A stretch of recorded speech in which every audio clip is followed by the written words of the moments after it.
बिस्मिल्लाहिर्रहमानिर्रहीम। आज हम अपना पहला लेक्चर स्टार्ट करने वाले हैं।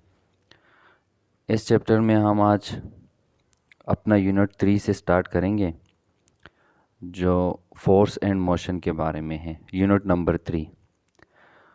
दरअसल हम इस चैप्टर से इसलिए स्टार्ट कर रहे हैं क्योंकि हमने जैसे पहले बताया था कि हमने सबसे पहले एमडीकेट को फोकस करना है, और एमडीकेट में ये सबसे पहला चैप्टर है जो शामिल है एफएससी पार्ट 1 का। तो चलो हम अपना लेक्चर स्टार्ट करते हैं। उसमें सबसे पहले फोर्स एंड मोशन, इसमें कुछ चीज़ों के बारे में हमें जानना ज़रूरी है। तो उसमें सबसे पहले, जैसे मैंने ये बोर्ड पे आप लोगों को सारा कुछ एक लिखा है, ये आप अपना नोट्स भी बना सकते हैं इससे, और इसी तरह हम साथ साथ चलते जाएंगे और आप लोग अपनी कापियों पे रजिस्टर पे नोट्स बनाते जाए। जो भी इम्पोर्टेंट पॉइंट बुक में लिखी है वो सारा का सारा मैंने इस बोर्ड के ऊपर लिखा है। सबसे पहले मैकेनिक्स। तो मैकेनिक्स में हम, ये फिज़िक्स की एक ब्रांच है जिसमें हम स्टडी करते हैं द ऑब्जेक्ट्स एंड मोशन। ये फिज़िक्स की वो ब्रांच है जिसमें हम स्टडी करते हैं ऑब्जेक्ट्स एंड मोशन। तो इसके आगे फिर मज़ीद दो ब्रांचेस आ जाते हैं। एक को हम काइनेमेटिक्स कहते हैं, एक को हम डायनामिक्स कहते हैं। काइनेमेटिक्स में हम स्टडी ऑफ मोशन करते हैं without causes, without referring to what causes the motion. हम ये नहीं रेफ़र करते हैं कि ये जो मोशन बॉडी में आए हैं ये किस वजह से आए हैं, ये हम नहीं देखते। हम जस्ट मोशन देखते हैं कि मोशन को स्टडी करते हैं। लेकिन डायनामिक्स, इनमें असल में हम इन ब्रांच में उन चीज़ों को, उन फोर्सेस को डील्स करते हैं जो मोशन की वजह बनते हैं। उन फोर्सेस को हम डील करते हैं। Study of motion with causes, तो जो मोशन की वजह काज बनती है, इसमें हम उन चीज़ों को पढ़ते हैं। उसके बाद मैंने एक हेडिंग डाली है डिस्क्रिप्शन ऑफ मोशन, कि हम मोशन को थोड़ा सा डिस्क्राइब करते हैं। तो असल में जो describe the motion of an objects, किसी ऑब्जेक्ट्स की मोशन को डिस्क्राइब करने के लिए हमें concept of displacement, velocity, acceleration का होना ज़रूरी है। इन तीन चीज़ों के बारे में हमें कंप्लीट नॉलेज होना चाहिए कि हम मोशन को डिस्क्राइब करने के लिए इन चीज़ों का कंसेप्ट हमें पता होना चाहिए कि डिस्प्लेसमेंट क्या है, वेलोसिटी क्या है, या एक्सेलरेशन क्या है। असल में फॉर मोशन इन 2 और 3 डायमेंशनल हमें concept of detail knowledge of vectors का हमें पता होना चाहिए अगर हम 2 या 3 डायमेंशन मोशन कर रहे हैं। लेकिन 1 डायमेंशनल मोशन के लिए हमें जस्ट 1 एक्सेस की ज़रूरत है, या एक्स एक्सेस या वाई एक्सेस। ये जो 1 डायमेंशनल मोशन है ये या पॉजिटिव या नेगेटिव हो सकता है। तो इसके लिए हमें वेक्टर्स का नॉलेज होना ज़रूरी नहीं है, ना हम वेक्टर्स में इसको शो करते हैं। वेक्टर सिंबल हम इसमें शो नहीं करते, हम जस्ट एक्स एक्सेस या वाई एक्सेस पे ये मोशन होती है 1 डायमेंशनल। लेकिन 2 या 3 डायमेंशनल मोशन के लिए हमें वेक्टर्स का नॉलेज होना ज़रूरी है हमारे पास। उसके बाद हम बुक में एक हेडिंग है रेस्ट एंड मोशन। तो a body is at rest if it does not change its position with respect to an observer. A body is in motion if it does not change its position with respect to an observer. ये हमने कहा कि body rest पर है अगर वो अपनी position change ना करे विद रिस्पेक्ट टू ऑब्जर्वर के हिसाब से, और अगर बॉडी मोशन में है अगर वो अपनी पोजीशन चेंज ना करे विद रिस्पेक्ट टू ऑब्जर्वर। उसके कुछ पॉइंट्स है रेस्ट एंड मोशन के बारे में। Rest and motion are relative.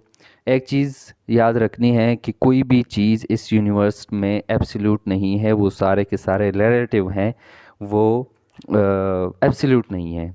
ये डिपेंड्स करता है स्टेट ऑफ ऑब्जर्वर, कि ऑब्जर्वर बताएगा कि ये बॉडी रेस्ट पर है या ये बॉडी मोशन में है।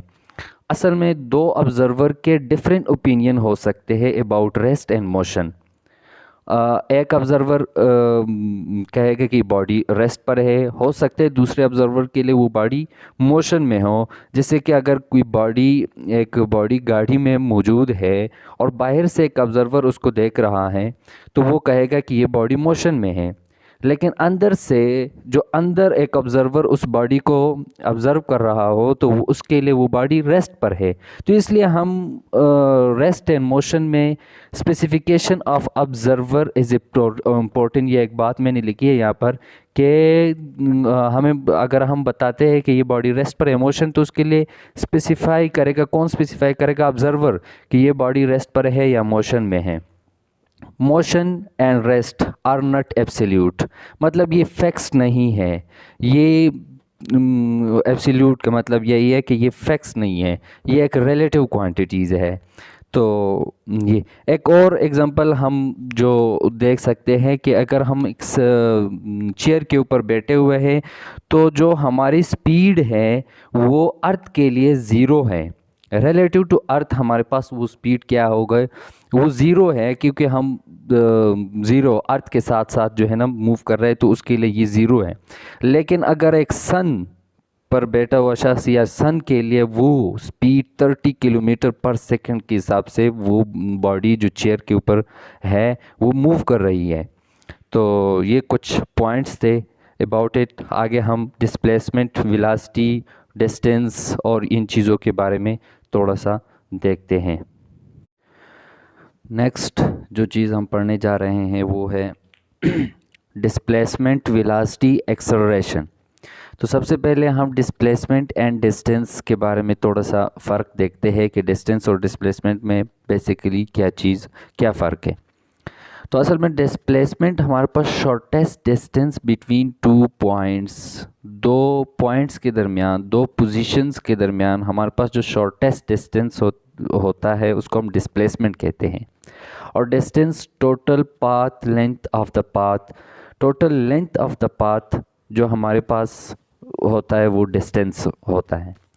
अपनी कन्वीनियंस के लिए इसको हम एस से डिनोट करते हैं और उसको हम डी से। वैसे तो हम डिस्प्लेसमेंट को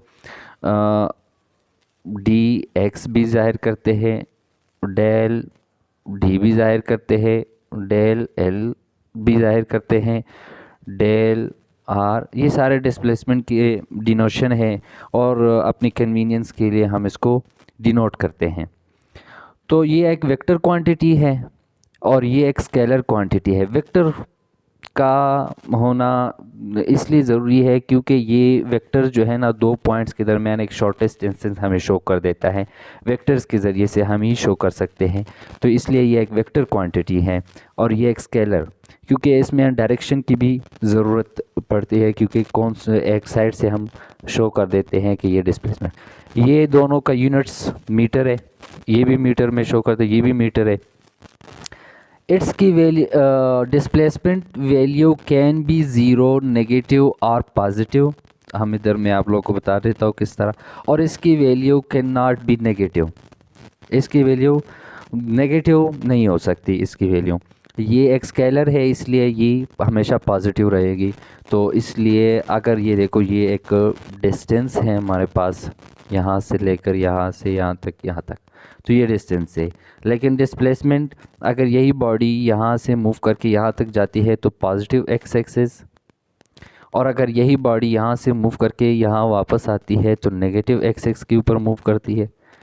तो पॉजिटिव और नेगेटिव, ये पॉजिटिव वेक्टर और प्लस माइनस नेगेटिव वेक्टर, तो ये इक्वल टू ज़ीरो, एक दूसरे को कट करके कैंसिल करके क्या हो जाता है, ज़ीरो। तो इसलिए इसकी डिस्प्लेसमेंट की वैल्यू नेगेटिव भी हो सकती है, पॉजिटिव भी हो सकती है और ज़ीरो भी हो सकती है।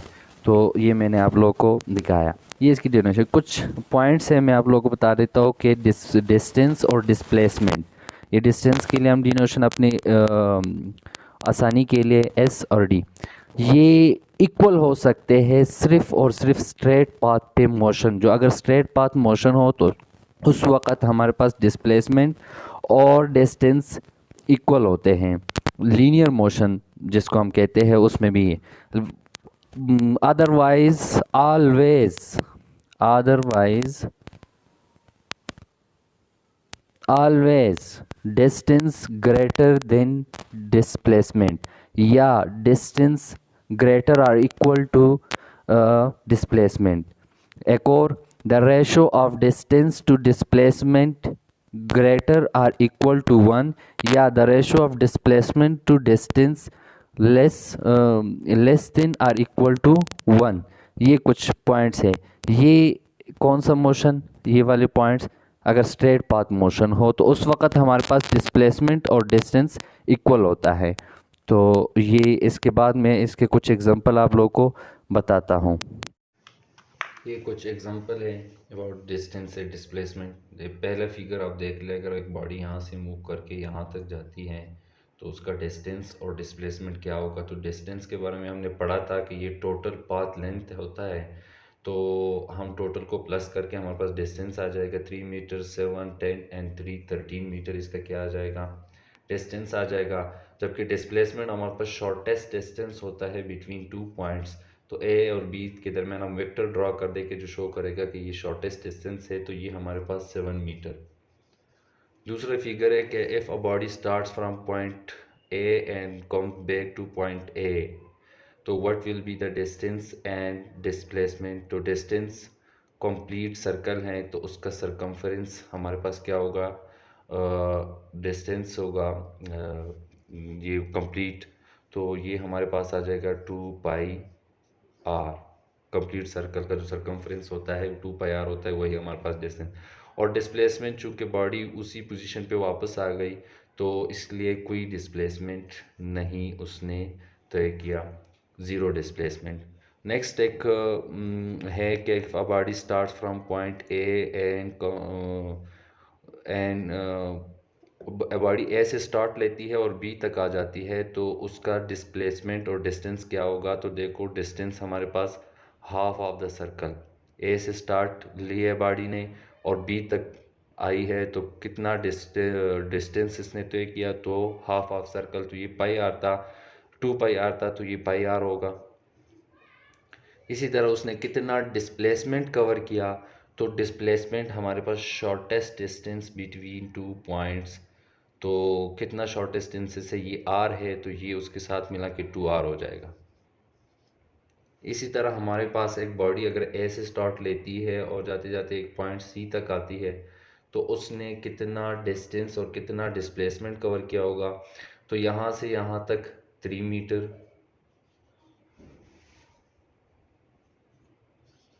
3, और प्लस ये हाफ ऑफ सर्कल है, तो हाफ ऑफ सर्कल कितना होता है, पाई आर।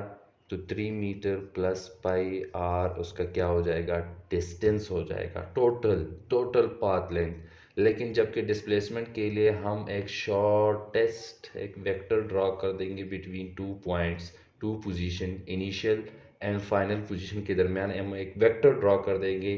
तो ये भी अगर हम ऐसा मिलाएं तो ये 2 मीटर, ये भी 2 मीटर, तो ये 4 मीटर। तो ये हम वो पैथागोरस थ्योरम के ज़रिए से इसको सॉल्व कर देंगे, तो ये आ जाएगा 2 4 का स्क्वायर प्लस 3 का स्क्वायर, तो ये आ जाएगा डिस्प्लेसमेंट हमारे पास आ जाएगा 5 मीटर। समझ आ गई। यहाँ से यहाँ तक हमने एक शॉर्टेस्ट वेक्टर ड्रॉ कर दिया, ए इनिशियल पोजीशन, फाइनल पोजीशन। तो इसको हल करने का फिर आप लोग को पता है कि इसका डिस्प्लेसमेंट कैसे हल करेंगे। तो ये दो ये वाला और इसको इसके ज़रिए से हम ए स्क्वायर प्लस बी स्क्वायर और अंडर रूट। तो ये नेक्स्ट देख लो, एक और एग्जांपल देखते हैं। अगर एक बॉडी ए से स्टार्ट लेती है और पॉइंट बी तक पहुंच जाती है तो उसका क्या डिस्टेंस होगा और क्या डिस्प्लेसमेंट होगा। तो डिस्टेंस हम सिंपल से देख लेते हैं कि पूरा का पूरा सर्कल 2 पाई आर होता है और उसने कितना हिस्सा कवर किया है, सर्कल का चौथा हिस्सा। तो ये आ जाएगा हमारे पास पाई r/2। ये क्या आ जाएगा, इसका डिस्टेंस। और डिस्प्लेसमेंट सिंपल, ये यहाँ से हम एक vector shortest distance vector draw कर देंगे between initial position and final position. तो एक देख लो, ये एक आर आर ये हम इस तरह कर लेंगे जिस तरह हमने पिछला वाला एग्जांपल किया था, आर का स्क्वायर प्लस आर का स्क्वायर तो ये आ जाएगा 2r का स्क्वायर और ये आ जाएगा √2r। ये इसका क्या आ जाएगा, डिस्प्लेसमेंट आ जाएगा। सिंपल सी यहाँ से एक वेक्टर हम ड्रा करके यहाँ। नेक्स्ट हम देखते हैं वेलोसिटी। वेलोसिटी के साथ हम स्पीड का कंपैरिजन देखते हैं और फिर उसके बाद हम एक्सेलरेशन और आगे नेक्स्ट चीज़ें देखेंगे। ठीक हो गया। नेक्स्ट हमारे पास स्पीड है। तो स्पीड हम तो जल्दी जल्दी देखते हैं, ये बेसिक चीज़ें हैं जो आप लोगों को पता है। तो वैसे एवरेज स्पीड जनरली एक ही चीज़ होते हैं। तो total distance covered by a body divided by time taken to cover this distance is called speed. इसका यूनिट मीटर पर सेकंड होता है। सम टाइम इसको हम किलोमीटर पर हावर में भी रिप्रेजेंट करते हैं। डायमेंशनल फार्मूला हम इसका है LT पर सेकंड, m0 होता है। तो स्केलर क्वांटिटी है। Speed of object can be positive और zero but it can not be negative. आप लोगों को पता है जैसे डिस्टेंस हमारे पास नेगेटिव नहीं हो सकता, इसलिए हमारे पास स्पीड जो है ना ये टोटल डिस्टेंस है, तो इसलिए स्पीड भी ज़ीरो नेगेटिव नहीं हो सकती। तो नेक्स्ट हमारे पास एवरेज स्पीड। एवरेज स्पीड यही है, total distance cover by body divided by time taken to cover this distance is called average speed. Instantaneous speed हम एक लम्हाती स्पीड होता है। तो ये इसमें हम इतना कम टाइम लेते हैं कि वो अप्रोच करे ज़ीरो को, इतना कम टाइम होता है, लिमिट डाल देते हैं हम।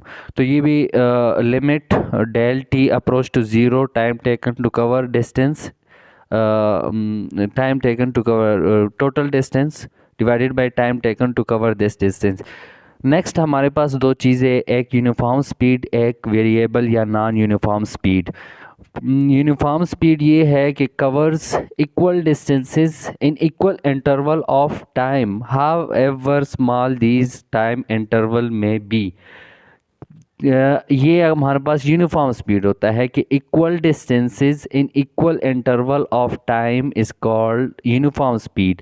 एक चीज़ याद रखना, जब भी यूनिफॉर्म स्पीड होता है तो उस वक्त हमारे पास एवरेज स्पीड और इंस्टेंटेनियस स्पीड इक्वल हो जाता है।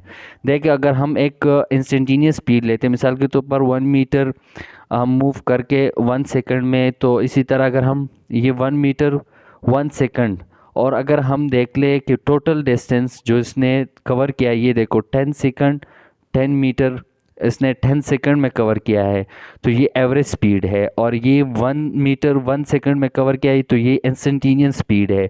तो ये 1 मीटर, अब देखो टोटल देख लो 10 मीटर 10 सेकंड, उसका भी रिज़ल्ट यही आता है। तो जब भी एवरेज स्पीड और इंस्टेंटेनियस स्पीड इक्वल हो जाता है तो उस वक्त हमारे पास यूनिफॉर्म स्पीड होता है। दूसरी नंबर पर वेरिएबल स्पीड या नॉन यूनिफॉर्म स्पीड। तो जब हमारे पास अ बॉडी कवर्स करे equal distances in unequal interval of time is called variable speed या नॉन वेरिएबल स्पीड। तो ये हम इसको थोड़ा सा ये देख लेते। देखो हमारे पास पहले सेकंड में उसने 3 मीटर कवर किया है, तो 3 मीटर पर सेकंड ये हमारे पास इंस्टेंटेनियस स्पीड, हमने पहले सेकंड का स्पीड ले लिया।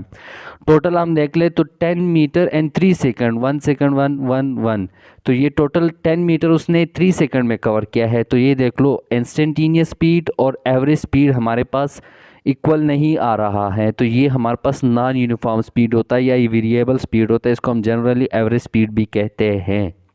नेक्स्ट हम वेलोसिटी को थोड़ा सा, अगला हम वेलोसिटी को थोड़ा सा देखते हैं। तो ये वेलोसिटी भी वही चीज़ है, स्पीड के साथ थोड़ा बहुत इसमें वो डिस्टेंस होता है, यहाँ डिस्प्लेसमेंट और velocity total displacement divided by time taken for the displacement. Total displacement कितना टाइम उस डिस्प्लेसमेंट के लिए बॉडी ने कवर लिया है वो, तो उसको हम वेलोसिटी कहते हैं। यूनिट इसका मीटर पर सेकंड होता है। ये एक वेक्टर क्वांटिटी है। डायमेंशनल फार्मूला इसका MLT पर सेकंड। एम यहाँ क्योंकि ये मीटर पर सेकंड होता है तो एम इधर ज़ीरो, एम इधर नहीं होता, वैसे इसको ज़ीरो शो कर देते हैं। वेलोसिटी ऑफ इन ऑब्जेक्ट्स में भी पॉजिटिव नेगेटिव और ज़ीरो, क्योंकि आप लोगों को पता है डिस्प्लेसमेंट नेगेटिव भी हो सकता है पॉजिटिव भी हो सकता है ज़ीरो, तो इसलिए वेलोसिटी भी पॉजिटिव नेगेटिव ज़ीरो हो सकती है। इसके अलावा हमारे पास इंस्टेंटेनियस वेलोसिटी। इंस्टेंटेनियस वेलोसिटी वही हमारे पास अगर हम एक बॉडी कवर किसी एक इंस्टेंट में, velocity of an object in any given instant of time is called its instantaneous velocity।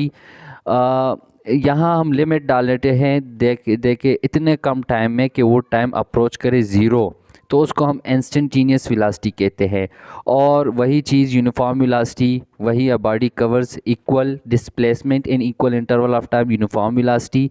और उसमें एवरेज और इंस्टेंटेनियस वेलोसिटी, जब भी यूनिफॉर्म वेलोसिटी होगी तो एवरेज वेलोसिटी और इंस्टेंटेनियस वेलोसिटी इक्वल होगी, और जब भी नॉन यूनिफॉर्म वेलोसिटी होगी तो एवरेज वेलोसिटी और इंस्टेंटेनियस वेलोसिटी एवरेज इक्वल नहीं होगी।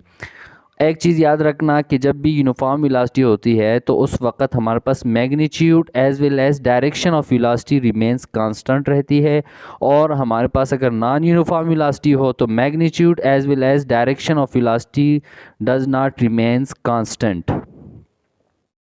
इसी तरह average velocity in different cases देख लो। पहला केस हम देखते हैं कि particle covering different displacement and different time. मतलब हम इज्यूम कर लेते हैं कि particle covers S1 displacement in time T1, S2 displacement in time T2, इसी तरह। तो फिर हमारे पास एवरेज वेलोसिटी का जो फार्मूला होगा वो ये, इसको हम अपने तरीके से चेंजिंग ला के ये भी कर सकते हैं। अगर हमारे पास टाइम नहीं दिया हो तो हम ये भी लगा सकते हैं, क्योंकि V is equal to S over T, तो T is equal to S over V. तो इसको हम इस तरह भी लिख सकते हैं। लेकिन एक स्पेशल केस देख ले, अगर particle covering same displacement and different time, same displacement and different time, तो फिर एवरेज वेलोसिटी का फार्मूला ये लगता है। ये फार्मूले और ये जो हम लिख रहे हैं ये नोट करें, इसको फिर एमसीक्यूज़ में काम आते हैं, और इसका बेसिक यूज़ हमें उस उधर पता चलेगा कि हम किस तरह इसको यूज़ कर सकते हैं इन फार्मूलाज को। नेक्स्ट एक स्पेशल केस है हमारे पास, particle moving with different velocity. उसमें हमारे पास डिफरेंट डिस्प्लेसमेंट, अब यहाँ पर different velocity in different interval of time. तब फिर हम एवरेज वेलोसिटी जो का फार्मूला यूज़ करेंगे, V1 T1 divided by T1 plus V2 T2, इस तरह का ये फार्मूला चलेगा। स्पेशल केस ये है इसमें, ये T1 प्लस T2 T3 अगर ये हमारे पास सारे के सारे इक्वल हो जाए 1 के, मतलब ये एक दूसरे के इक्वल हो जाए, तो फिर हम जो एवरेज का फार्मूला यूज़ करते हैं V1 plus V2 Vn divided by जितने हमारे पास वेलोसिटी होगी उतने नंबर होंगे। तो ये हमारे पास एक स्पेशल केस है। ये जितने वेलोसिटीज़ के फार्मूला मैं आप लोगों को बता रहा हूँ, ये इसका यूज़ और इसका सही इस्तेमाल और इसका सही पता आप लोग को तब चलेगा जब हम एमसीक्यूज़ हल करेंगे। तो पहले हम थोड़ा सा ये देखते हैं, फिर डिस्प्लेसमेंट, वेलोसिटी और एक्सेलरेशन के बारे में कुछ एमसीक्यूज़ जो हम सॉल्व करेंगे उसमें ये इन फार्मूलों का यूज़ होगा, तो उसमें हमें इसका पता चलेगा। थोड़ा सा हम स्पीड और वेलोसिटी के दरमियान में थोड़ा सा देखते हैं, दोनों को इकट्ठे करके देखते हैं। ये हमने कहा ये स्केलर है, ये वेक्टर है। ये हमें बताता है कि how fast object is moving, और ये भी हमें बताया कि how fast and in which direction. ये थोड़ा सा डिफरेंट है दोनों में। और जो बेसिक हम इसकी डिस्टिंक्शन करते हैं ना, जब हम object moving with uniform speed in circular path, तब हमें पता चलता है कि स्पीड क्या है और वेलोसिटी क्या है। एक और फैक्ट थोड़ा सा याद कि स्पीड और velocity equal or greater than 1, velocity और speed less than or equal to 1। ये थोड़ी सी चीज़ें स्पीड एंड वेलोसिटी के दरमियान डिस्टिंक्शन है। नेक्स्ट हम एक्सेलरेशन को देखते हैं। एक्सेलरेशन हमारे पास होता है change in velocity divided by time taken.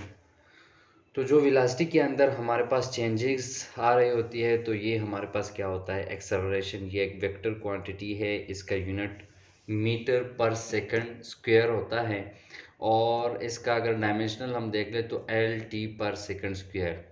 अगर हम direction of acceleration is same as that of velocity, acceleration हमारे पास पॉजिटिव होगा if velocity is increasing, acceleration हमारे पास नेगेटिव होगा इफ़ वेलोसिटी इज़ डिक्रीजिंग। तो इसके बाद हमारे पास average acceleration, total change in velocity divided by total time taken. तो ये हमारे पास क्या हो जाएगा, एवरेज एक्सेलरेशन।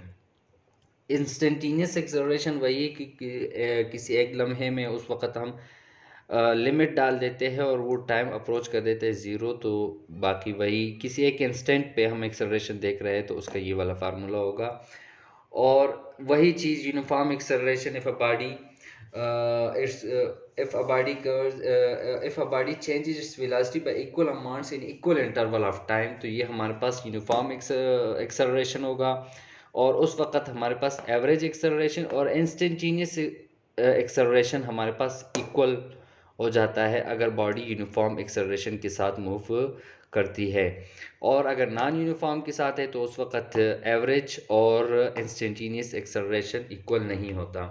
नेक्स्ट हम वैसे थोड़ा सा नॉलेज के लिए हमारे पास जर्क है। ये हमारे पास change in acceleration divided by time taken, तो ये हमारे पास क्या होता है, जर्क। और इसका unit metre per second cube. वैसे ये बुक्स में नहीं है लेकिन थोड़ा सा बताने के लिए आपको बता दिया।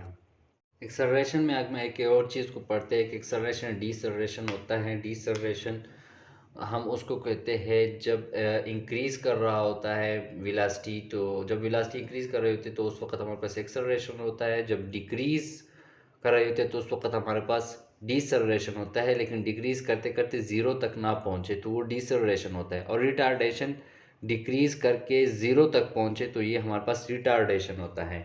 जैसे अगर हम स्पीड डिक्रीज़ करो तो डीसेलरेशन, ब्रेक्स डाल ले तो वो स्पीड रुक जाती है फ़ौरन, तो ये हम उसको फिर हम रिटार्डेशन कहते हैं।